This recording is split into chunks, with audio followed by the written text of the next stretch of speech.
അതെ, ചോറ് ഞാൻ ഉണ്ടാക്കിയിട്ടുണ്ട്. ചിക്കൻ കറി ഓൺലൈൻ മേടിക്കാം നമുക്ക്. 65 ചില്ലി ചിക്കനോ എന്താണേലും കുഴപ്പമില്ല. ഈ ഓൺലൈൻ മേടിച്ചാൽ ആകെ 3-4 പീസ് കിട്ടും. സാധനം മേടിച്ചുണ്ടാക്കുകയാണെങ്കിൽ വയറ് ഇറച്ച് തിന്നാം, വേണ്ടി വന്ന പിറ്റേ ദിവസം തിന്നാം. അതുകൊണ്ട് സാധനം മേടിച്ചാൽ നീ ഉണ്ടാക്കിയാൽ മതി. ഉണ്ടാക്കിയോണ്ടൊക്കെ മനുഷ്യരുടെ ജീവിതം തീർന്നു. എൻ്റെ വീട്ടിലെനിക്ക് പറയേണ്ട താമസം അപ്പം സാധനം മേടിച്ചോണ്ട് വന്നേനെ. ഇവിടെ ഓരോരുത്തർക്ക് നിങ്ങൾക്കറിയോ, എൻ്റെ വീട്ടിൽ ഞാൻ റാണിയെ പോലെ ജീവിച്ചോളാം. ഇതൊക്കെയാ വിധി എന്ന് പറയുന്നത്. ഹലോ നിന്നെ, എനിക്കിപ്പോ 47 വയസ്സായി. നിനക്ക് എത്ര വയസ്സായി? നിങ്ങൾക്ക് മേടിക്കാൻ പറ്റില്ലെങ്കിൽ അത് പറഞ്ഞാൽ മതി. പൈസ ചോദിക്കേണ്ട കാര്യമില്ല. മഹാറാണി വയസ്സ് എത്രയാന്ന് പറ. നമ്മൾ തമ്മിൽ 3 വയസ്സിന്റെ വ്യത്യാസമല്ലേ ഉള്ളൂ. അപ്പൊ 44 വയസ്സ്. 44 വയസ്സ്. അതിനിപ്പോ അത് ഞാൻ ഒരു സംശയം ചോദിച്ചോട്ടെ. നീ കൊച്ചായിരുന്ന സമയത്ത് നീ സ്കൂളിൽ പോകാതിരിക്കുന്ന ദിവസങ്ങളിൽ നിനക്ക് മുട്ടയപ്പനിയാ, നിനക്ക് തലവേദനയാ, കണ്ണിക്കുരുവാ, ചൊറിയാ എന്നൊക്കെ പറഞ്ഞിരിക്കുന്ന സമയത്ത് നിന്റെ അമ്മ പറയായിരുന്നോ, അയ്യോ മഹാറാണി മോളെ നീ സ്കൂളിൽ പോകണ്ടെന്ന് പറയായിരുന്നോ? ഇനി ഈ മഹാറാണി സ്കൂളിൽ പോയെന്ന് വിചാരിച്ചോ, ഉള്ള പരീക്ഷയ്ക്കെല്ലാം തോറ്റു എന്ന് വിചാരിച്ചോ. അപ്പോൾ അതാണെങ്കിലും അപ്പോൾ ഈ തോറ്റു വന്ന മഹാറാണിയായ നിന്നോട് നിന്റെ അമ്മ പറയായിരുന്നു, അയ്യോ മോളെ റാണി കുഴപ്പമില്ല, അടുത്ത പരീക്ഷയ്ക്ക് നോക്കിയാൽ മതി. ആർജ ചേച്ചി പറഞ്ഞ സ്ഥലത്ത് അടിച്ച് ഇടപാട് തീർത്തിട്ട് അവിടെ മെഹന്തി ഇട്ട പോലെ ആക്കി കാണും. അങ്ങനെയുള്ള അടിയിടിയെല്ലാം മേടിച്ച് മെഹന്തി ഇട്ട നീയാണ് അവിടെ മഹാറാണിയെ പോലെ താമസിച്ചു എന്ന് പറയണത്. ശരിക്കും നിന്റെ കല്യാണം കഴിഞ്ഞതിന് ശേഷമാണ് നീ മഹാറാണി ആയത്. നിനക്ക് 44 വയസ്സായി എന്നല്ലേ പറഞ്ഞേ? ഞാൻ ചോദിച്ചോട്ടെ, നിന്റെ ചെറുപ്പകാലത്ത് ഈ ചമ്മന്തി അരച്ചത് അമ്മിക്കല്ലിലല്ലേ? അല്ലേ നീ ദോശയും ഇഡലിയൊക്കെ തിന്നോണ്ടിരുന്ന് ആട്ടുകല്ലിൽ അരച്ചല്ലേ? അല്ലേ? റാണി പറ, താഴത്തോട്ട് പറ. പുട്ടും ഇടിയപ്പം ഒക്കെ തിന്നത് ഒരലിട്ട് കുത്തി കുത്തി അരി പഠിച്ചിട്ടല്ലേ? ഇതൊക്കെ ചെയ്ത് വളർന്ന് നീ അവിടെ റാണിയെ പോലെ.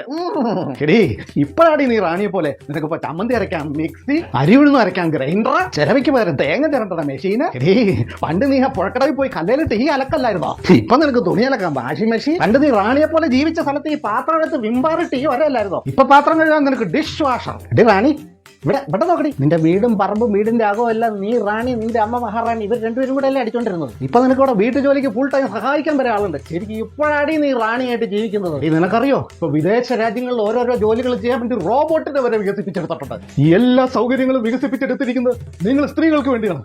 ഞങ്ങളുടെ പുരുഷന്മാരുടെ കാര്യം കാട്ടാ പോകാം. നിനക്കറിയാമോ, കല്യാണത്തിന് മുമ്പ് ഞങ്ങളൊക്കെ രാജാക്കന്മാരെ പോലെയായിരുന്നു. എപ്പോൾ വരുന്നു, എപ്പോൾ പോകുന്നു, എങ്ങോട്ട് പോകുന്നു, എന്തിനു പോകുന്നു, ഇതൊന്നും ചോദിക്കാൻ ഒരാളും ഉണ്ടായിരുന്നില്ല. ഇപ്പൊ അതിന് പകരം കൂടി അയ്യോ പറഞ്ഞു മനുഷ്യന്റെ ഇടപാട് തീർന്നു. എങ്ങോട്ട് പോകണു, എപ്പോൾ വരും, ആര് വിളിച്ചു, എന്തിനു വിളിച്ചു. അയ്യോ, ശരിക്കും പറഞ്ഞ ഈ കല്യാണത്തിന് ശേഷം കഷ്ടപ്പാട് മുഴുവൻ ഞങ്ങൾ നിങ്ങൾക്ക് ഓരോ വീട്ടു ജോലികൾ പടപടപടപടാൻ ചെയ്യാൻ വേണ്ടിയിട്ട് ഓരോരോ താരങ്ങൾ കണ്ടുപിടിച്ചിട്ടുണ്ട്.